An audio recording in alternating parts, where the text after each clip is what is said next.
Hello good evening everyone, कैसे हैं आप सभी। मैं डॉक्टर स्वाति शर्मा इंग्लिश सूत्रा में आप सभी का स्वागत करती हूं। और जैसा कि मैंने आपसे सुबह बोला था कि शाम का जो वीडियो बनेगा उसमें कोई बात नहीं, केवल पढ़ाई की बात होगी। तो आज मैं आप लोगों के लिए डे 15 है आज हमारा, जो हमारी स्ट्रैटेजी चल रही है 40 डेज़ की स्ट्रैटेजी। आई डोंट नो अब 40 डेज़ की रह गए हैं, दिन भी नहीं है, 15 दिन है, 25 दिन और जो है उसके। और आई होप कि आप लोग सब अपने अच्छा सा पढ़ाई कर रहे होंगे बिना अपना टाइम इधर उधर वेस्ट करे हुए। तो चलिए अब स्टार्ट करते हैं हमारा day 15 40 day strategy. Success is no accident, it is hard work, perseverance, learning, studying, sacrifice and most of all love of what you are doing and learning to do. What a beautiful quote it is.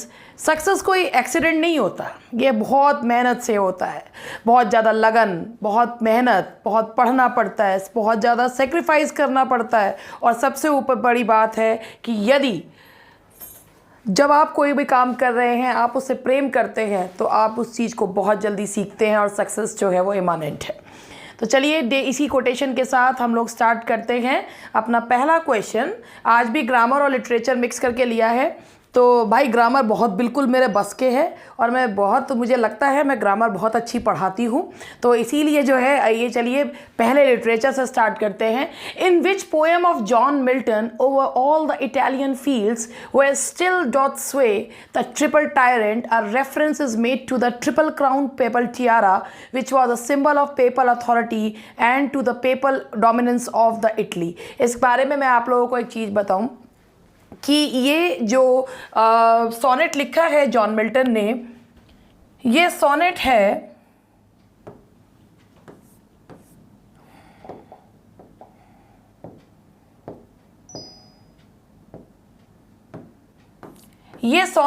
On the late मैसाकर इन पाइडमाउंट 1655। अगर मैं आप पहले इसके बारे में बताऊं कि 1487 में फ्रांस में क्रूसेड्स होने के बाद जो पोप इनोसेंट एट थे, उन्होंने अपनी जो अटेंशन थी वो शिफ्ट करी वेल्डेंसियंस इन नदर्न इटली की तरफ, और वहाँ पर जाकर इस ग्रुप को एक्सकम्युनिकेट कर दिया गया because they did not confirm to Catholicism. और इनके ऊपर सीरीज ऑफ अटैक्स करवाए गए, जिसे रोका चार्ल्स वन ने और ड्यूक ऑफ सेवॉय ने। लेकिन 1655 में दोबारा से जब Charles second Duke of Savoy जो थे, वो जो उन्होंने दोबारा से इस ग्रुप पर, यानी कि भाई अब वो लोग तो नहीं रह गए, इस ग्रुप पर उन्होंने सीरीज़ ऑफ अटैक करवाने शुरू करे। इनसे कहा गया कि अपनी लैंड्स को बेच दो। और इसमें बहुत एक इवेंट है 1655 में जो हुआ था, जो था ईस्टर मैसाकर ऑफ वेल्डेसियंस। ये जो मैसाकर था, इसमें बहुत से लोगों को मारा गया, रेप किया गया और 2000 के करीब लोगों को मारा, 2000 घायल हुए। इसी इवेंट से प्रभावित होकर मिल्टन ने ये सोनेट लिखा था ऑन द लेट मैसाकर इन पाइडमाउंट। तो ये इसका आंसर है। और उसके बाद हम लोग आगे बढ़ते हैं, थोड़ा सा अगर चीज़ों के बारे में जान लेते हैं तो याद रखना बहुत आसान रहता है। Milton's magnum opus, the blank verse epic poem Paradise Lost, was composed by the blind and impoverished Milton. आप देख रहे हैं इसमें impoverished Milton लिखा हुआ है। जब Milton when the Charles first was crowned, और चार्ल्स फर्स्ट के समय पे ऑब्वियसली जो लोग थे वो दो पार्ट्स में थे, Cavaliers and round head. Finally after the B heading of Charles first, Milton को जब मिल्टन ने लिखा था the tenure of Kings and magistrate, तो उन्होंने एक बहुत अच्छा पीरियड एंजॉय करा कि जो उन्हें क्रॉमवेल ने सेक्रेटरी ऑफ फॉरेन टंग्स बना दिया था। मगर उसके बाद जब मोनार्की रिस्टोर हुई 1660 में और चार्ल्स सेकंड गद्दी पर आए, तो उसके बाद मिल्टन से बहुत सारी चीज़ें जो हैं वो छिन छीन गई। कहते हैं मिल्टन की बहुत सी प्रॉपर्टी को सीज कर लिया गया, इवन मिल्टन को गिरफ्तार भी कराया गया। एंड्रयू मार्वेल की वजह से उनको छोड़ा गया, और लेकिन इस समय तक बेचारे बूढ़े परेशान मिल्टन जो है वो बहुत टूट चुके थे। उन्होंने अपने जीवन के उत्तरार्ध, बिल्कुल उत्तरार्ध नहीं, अंत में उन्होंने जो है ये पोएम लिखी है पैराडाइज लॉस्ट, जो कि एपिक है, to justify the ways of will, to justify the ways of God to man, कि भगवान जो करता है सही करता है। ये भी सोचा होगा कि अंत समय में इंसान ये सोचता है जो हो रहा है ठीक ही हो रहा है। तो उन्होंने जो ये अपनी पैराडाइज लॉस्ट लिखी, जो कि एपिक है, सेकेंडरी एपिक है, 12 बुक्स में है, earlier it came in 10 books. तो ये जो है ये कब से कब तक लिखा? तो भाई ये जो लिखा गया है, इन्होंने लिखा था 1658 से 1664 तक, और इसके लिए तो पब्लिशर्स भी नहीं मिल रहे थे। कहीं जाके उनको 5 पाउंड में उन्होंने इसके अधिकार बेचे, और तब जाके 1667 में ही आई। आप जान सकते हैं जो एपिक, जब ये आया तो उस बूढ़े और अंधे पोएट को देखने के लिए लोग दूर दूर से आते थे। और लेकिन वो कहते हैं ना, हर अच्छी चीज़ शुरू में समझ में नहीं आती। And the next question is, on 27th April 1667, Milton sold for 5 pound the publication right of Paradise Lost to publisher. मैंने अभी आपको बताया 5 पाउंड में वो एपिक बिका, जो आज तक का सबसे बेहतरीन एपिक है, और वो 5 पाउंड, जैसे 10 पाउंड एपिक कहा जाता है। और किसको बेचा? सैमुअल से। वो कहते हैं ना कि जब वक्त ख़राब हो तो खूंटी भी हार निकल लेती है। वही चीज़ जो है वो जॉन मिल्टन, जो कि मतलब जिन्हें कहना चाहिए कि ऐसे वाकई में वक्त तो सभी का ही अच्छा और ख़राब चलता रहता है, वो व्यक्ति जिन्होंने इतनी ज़्यादा बहुत अच्छी लैविश लाइफ जो है वो जी, और आखिरकार में उनको अपना एपिक जो है वो 5 पाउंड में सैमुअल साइमंस को उसके अधिकार जो हैं उन्होंने दिए थे। During the renaissance people associated melancholy with, renaissance के दौरान लोग मेलंकली को किस चीज़ से एसोसिएट करते थे? मेलंकली मतलब दुख से नहीं एसोसिएट करते थे। If somebody has the temperament और मेलंकलिक टेम्परामेंट, तो इसका मतलब होता था कि उस व्यक्ति के अंदर एक आर्टिस्टिक टेम्परामेंट है, यानी कि वो एक आर्टिस्ट की तरह सोचता है, तो एक आर्टिस्टिक टेम्परामेंट है। तो इसीलिए रेनेसांस के दौरान लोग ये मानते थे कि मेलंकली जो है वो आर्टिस्टिक टेम्परामेंट रखने के अंदर मेलंकली टेम्परामेंट होता है उस व्यक्ति का। Which genre does Milton draw from in Allegro? ये मैंने इससे पहले भी क्वेश्चन बताया था कि Allegro and Il Penseroso are the poems without the touch of Puritanism. ये जो पोएम्स हैं इनमें प्यूरिटनिज्म का कहीं से कहीं तक कोई टच नहीं है। और अलीग्रो जो ली गई है that has been taken from, जो इसमें क्लासिकल हिम, कि ये जो है एक भजन की तरह क्लासिकल हिम फॉर्म में जो है वो ली गई है। And the next question is, in which book of the Bible does the story of Adam and Eve occur? इनमें से कौन सी जो बाइबल की विभिन्न किताबें हैं, बाइबल का ओल्ड टेस्टामेंट, न्यू टेस्टामेंट, जो विभिन्न किताबें हैं, उनमें से किस में हमें एडम और ईव की स्टोरी देखने को मिलती है? तो हमें देखने को मिलती है जेनेसिस में देखने को मिलती है। मिल्टन ने अपने पैराडाइज लॉस्ट के लिए जो सोर्स है उनका बाइबल है, और उसमें से वैसे तो बहुत सारे सोर्सेज हैं। जो एडम और ईव की स्टोरी है उन्होंने कहां से ली है? जेनेसिस से। Now the next question is, only love makes fruitful the soul, love beyond measure, beyond death, it nearly kills, about one would not have been without it. The above lines are taken from. अब हम आ गए हैं Galsworthy के questions पर। ये Galsworthy sir John Galsworthy who belong to modern age, और जिन्होंने ये वर्क है उनका बियॉन्ड, जिसमें से ये लाइन ली गई है, only love makes fruitful the soul, कि केवल प्रेम ही है जो सोल को एक फ्रूटफुल बनाता है। Love beyond measure, beyond death, it nearly kills, कि लव जो कि सीमा से बाहर, मृत्यु से बाहर, विट नियरली किल्स, वो इंसान को लगभग जो है वो मार देता है। But one wouldn't have been without it, लेकिन अगर ये ना हो तो भी इंसान जो है वो जीवित नहीं होता। तो ये लाइंस ली गई हैं गॉल्सवर्दी के वर्क बियॉन्ड से। And the next question is there is just one rule for politician. इतनी बढ़िया आयरॉनिकल लाइन्स है ना, ये बहुत ही बढ़िया हैं और आपको इसके आंसर भी जगह जगह अलग अलग मिलेंगे, but I thoroughly checked it, तब उसके बाद जो है इसको मैंने आंसर जो है इसका बता रही हूँ। और बहुत ही बढ़िया लाइन्स हैं, सो पढ़िए। There is just one rule for politicians all over the world. पूरी दुनिया के पॉलिटिशियंस के लिए एक ही रूल है, don't say in power what you से इन ऑपोजिशन। कि वो पावर, जब पावर में हो जो आप वो सब मत कहिए जो अपोजिशन में आपने कहा था। इफ़ यू डू, अगर आप ऐसा कहते हैं तो आपको वो सब करना पड़ेगा जो आपके जो फेलोज थे आपसे पहले वो नहीं कर पाए। व्हाट अ ब्यूटीफुल, मतलब बड़ी बढ़िया आयरॉनिकल स्टेटमेंट है ये। तो ये जो है ये लाइंस ली गई हैं मेड इन वेटिंग से। These lines have been taken from made in waiting. Made in waiting से ये लाइंस जो हैं वो ली गई हैं।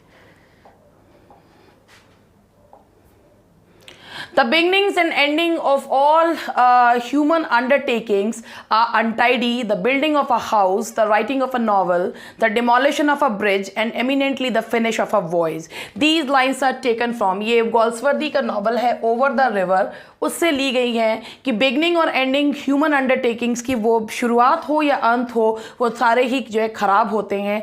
The building of a house, the writing of, चाहे ख़राब ही, जब चाहे घर की बनने की शुरुआत हो, चाहे नॉवल के लिखने की शुरुआत हो, चाहे ब्रिज को तोड़ना हो, चाहे किसी यात्रा को ख़त्म करना हो, चाहे शुरुआत और अंत दोनों के ख़राब ही होते हैं। तो ये लाइन्स ली गई हैं ओवर द रिवर से।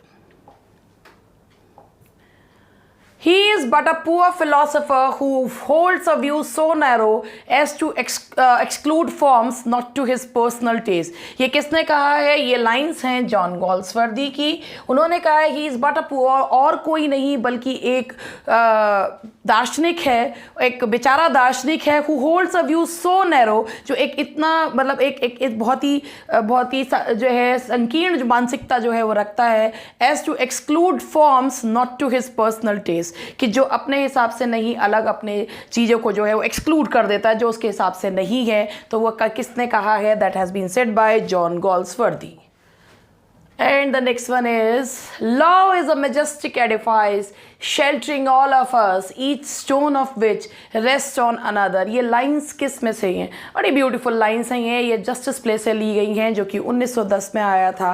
गोल्सवर्दी का जो कहना था कि इस प्ले ने सनसनी मचा दी थी चैम्बर्स में और सब जगह पे। ये लाइंस जो हैं ये कही गई हैं न्यायाधीश के द्वारा, मजिस्ट्रेट के द्वारा कही गई थी कि लॉ इज़ वॉट, लॉ क्या है? एक शानदार इमारत है, शेल्टरिंग ऑल ऑफ अस, जिसने हम सबको शरण दी हुई है। ईच स्टोन, हर स्टोन दूसरे पर टिका हुआ है। ये लाइंस हैं किससे? जस्टिस से। इतनी बात बताने के बाद तो आपको भी पता चली गया कि कहाँ से जो है ये लाइंस ली गई हैं।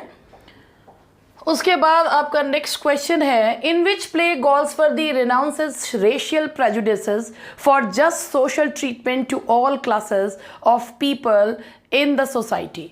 कौन से उसमें रेशियल प्रेजुडिसेस जो हमें देखने को मिलते हैं वो लॉयल्टीज़ में देखने को मिलते हैं। Loyalties criss cross each other, जिसमें कहता है loyalty is not enough. Jews के बीच में, क्रिश्चियंस के बीच में अपनी अपनी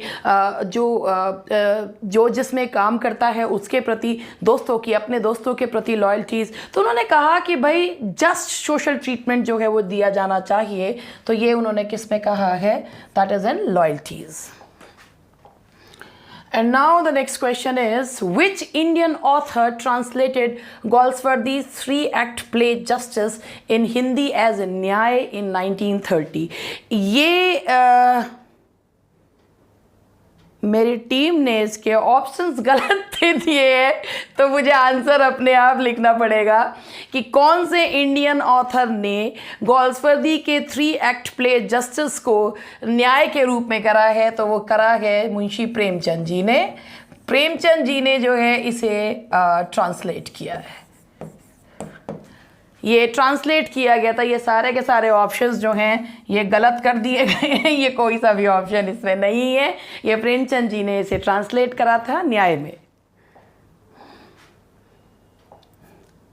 Which of the following plays of Galsworthy deal with the tragedies of in the individuals brought by certain fundamental drawbacks in the legal system in England? इनमें से कौन से प्ले में जो ट्रेजिडीज़ हैं वो इंडिविजुअल्स पर आती हैं लीगल सिस्टम में फ्लॉज की वजह से?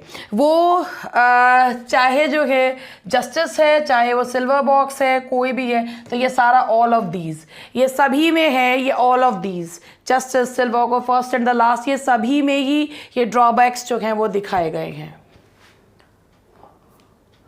In which play Galsworthy finds the tragic incompatibility between the essential principles of Christianity and the working principles of individuals including clergymen? तो इनमें से कौन सा, in which play Galsworthy finds the tragic incompatibility between the essential principles of Christianity and the working principles of individuals including clergymen? वैसे तो इसका answer जो है वो a bit of love होना चाहिए.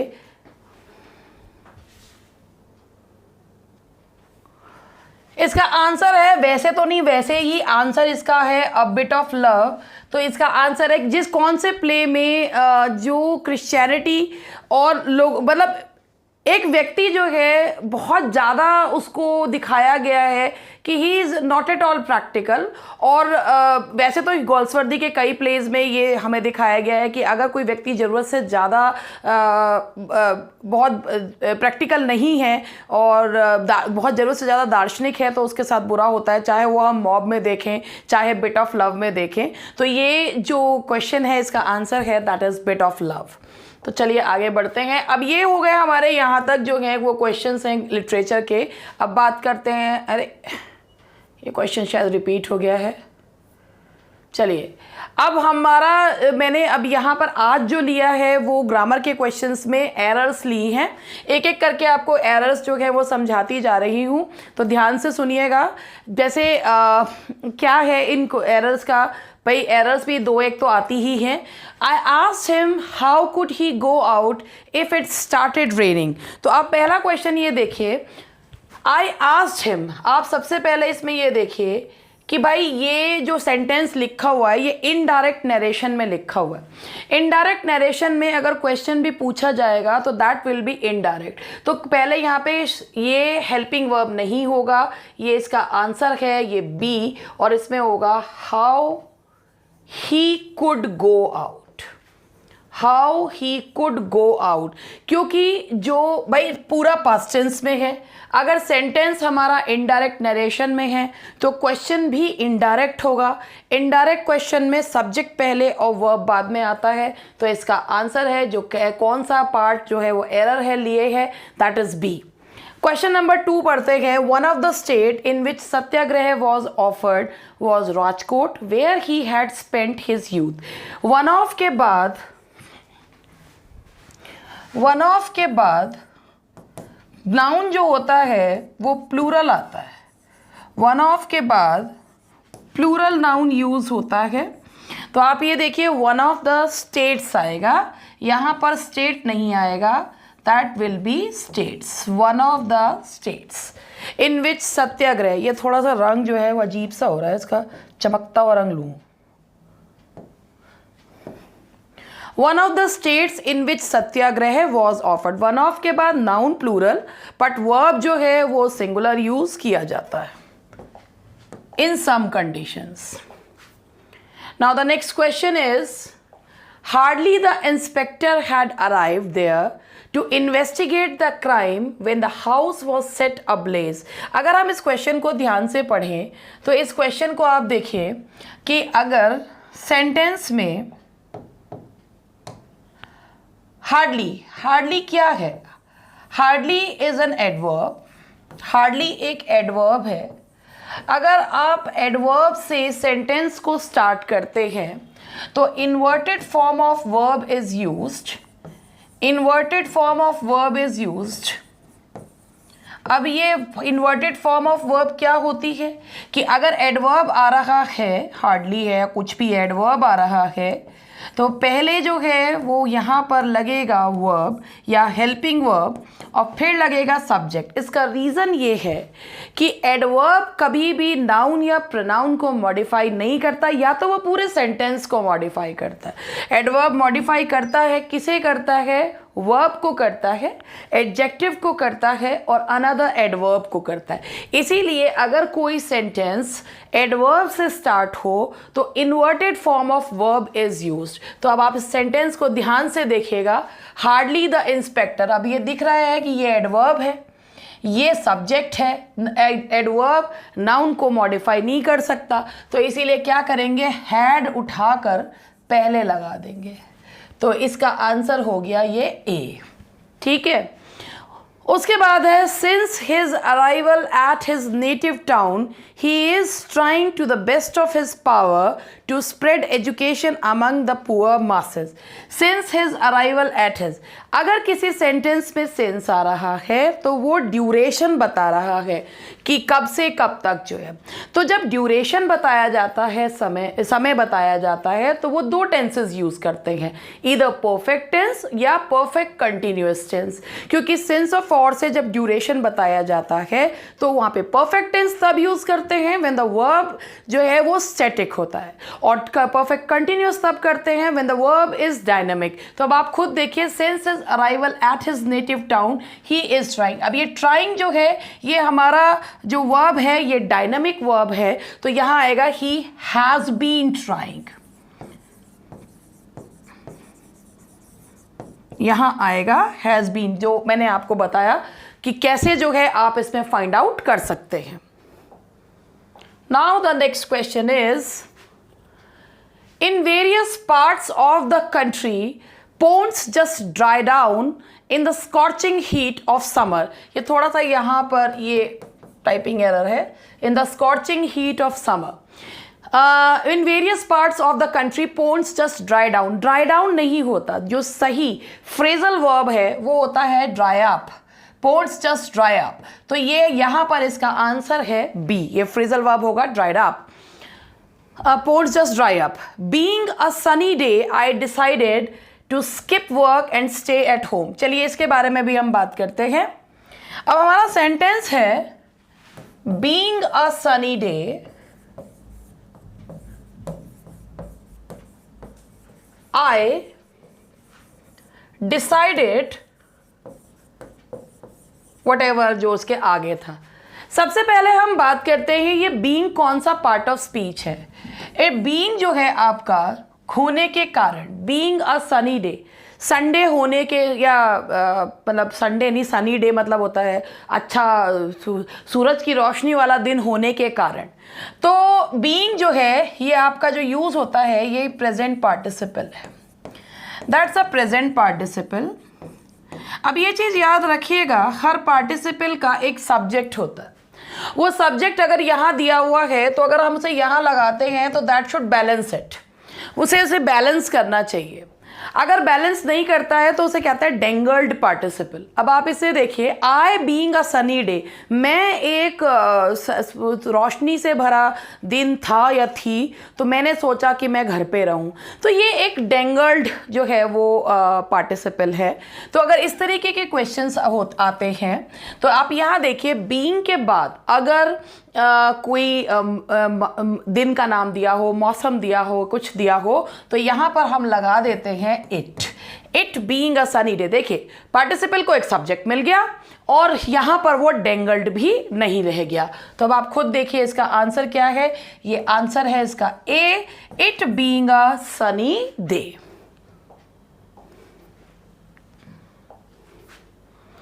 The general with over 1,000 officers and soldiers have surrendered to the Indian troops who are patrolling the valley। अब आप यहाँ देखिए कि अगर दो subjects with, together with, along with, as well as से जुड़े हुए होते हैं तो जो इनके पहले आने वाला, जस्ट पहले आने वाला सब्जेक्ट होता है वो अब उसके अकॉर्डिंग लगता है। तो अब आप ये देखिए, ये सब्जेक्ट सिंगुलर है, ये सब्जेक्ट प्लूरल है, लेकिन विथ के पहले आने वाला सब्जेक्ट सिंगुलर है, इसीलिए यहाँ हैव ना आके आएगा हैज़। तो इसका आंसर है आपका B.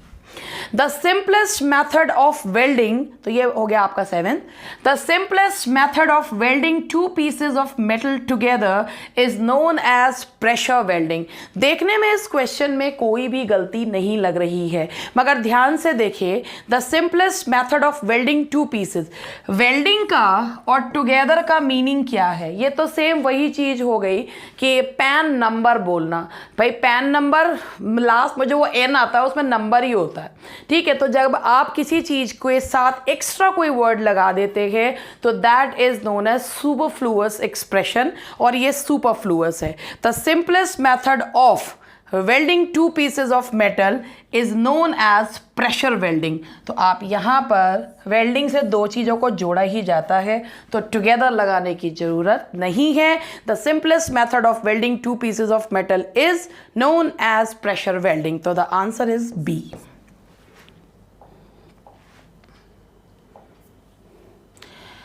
There are a number of reasons I do not like him, but his selfishness is intolerable. बहुत सारे रीजंस हैं कि मैं उसे क्यों पसंद नहीं करती हूँ, मगर उसकी सेल्फिशनेस तो बिल्कुल बर्दाश्त के बाहर है। अगर इस तरीके के क्वेश्चंस आते हैं, there are a number of reasons, तो उसके एकदम बाद जो लगता है why I do not like him, तो यहाँ पर इसे क्लॉज बनाने के लिए हम लगाएंगे that is there are a number of reasons why I do not like him, कि भाई बहुत सारे रीजंस हैं जिनकी वजह से मैं उन्हें पसंद नहीं करती हूँ। तो वो यहाँ पर आएगा, बी पार्ट में है, रीजंस के बाद यहाँ पर लगेगा, मतलब कि हाँ बी में लगाएंगे वाई आई डू नॉट, तो यहाँ आएगा why I do not like him, मतलब रीजंस आ रहा है तो उसके बाद क्यों का सेंस जो है वो कंजंक्शन आपको यूज जो है इसमें किया जाएगा। He cannot be trusted with important secret information, otherwise I would have made him my assistant. उसे important secret information के साथ उसको ट्रस्ट नहीं किया जा सकता, नहीं तो मैं उसे अपना असिस्टेंट बना लेता। इस सेंटेंस में कोई भी गलती नहीं है, that's no error.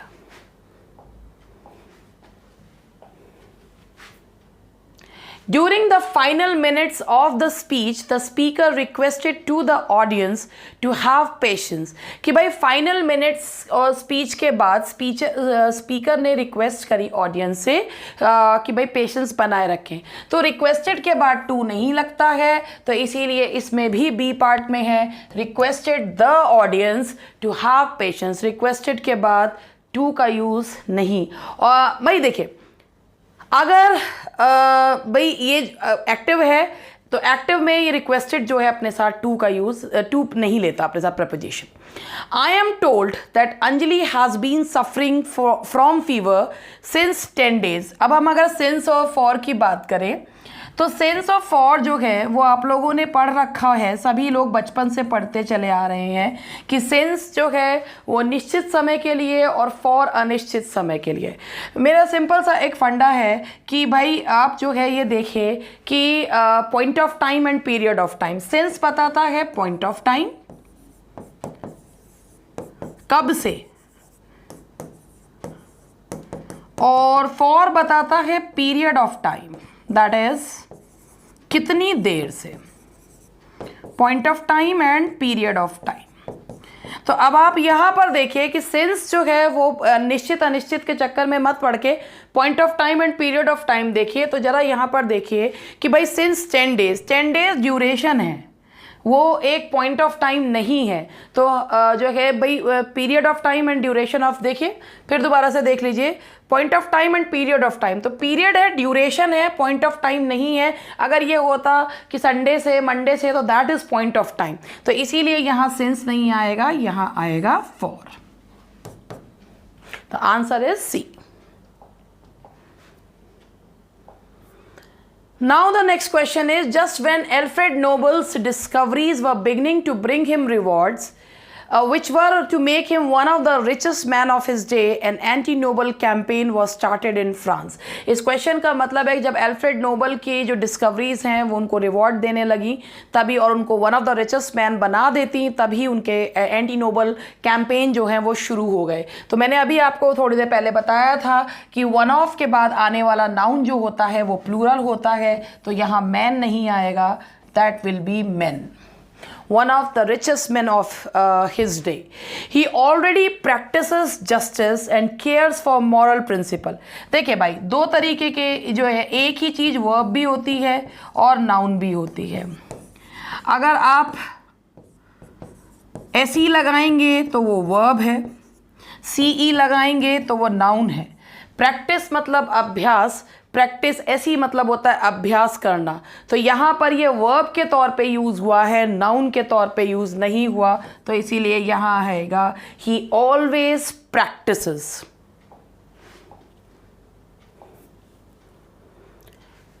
Such rules do not apply to you and I. एक चीज़ ये देखिएगा कि भाई जब प्रेपोजिशन आता है तो प्रेपोजिशन के बाद अक्यूजेटिव केस या ऑब्जेक्टिव केस का यूज़ किया जाता है। तो यू में भी ऑब्जेक्टिव या अक्यूजेटिव में यू ही होता है, लेकिन आई की जगह लगेगा मी। अब यहाँ पर ये है the team was now in the field and about to take their place.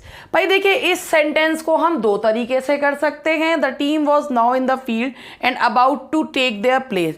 तो यहाँ पर अगर यहाँ वॉज आ रहा है तो हमें पता है कि भाई टीम की जो बात की जा रही है, एक ही टीम है, तो या तो यहाँ इट्स कर देंगे, अगर नहीं तो हमें टीम बटी हुई है तो वहाँ वर कर देंगे। तो मैंने यही कर दिया है इसे, ठीक है। तो ये हुए हमारे आज के क्वेश्चंस, और बाकी के क्वेश्चंस के साथ मिलते हैं कल। Thank you very much, that's all for today, bye bye.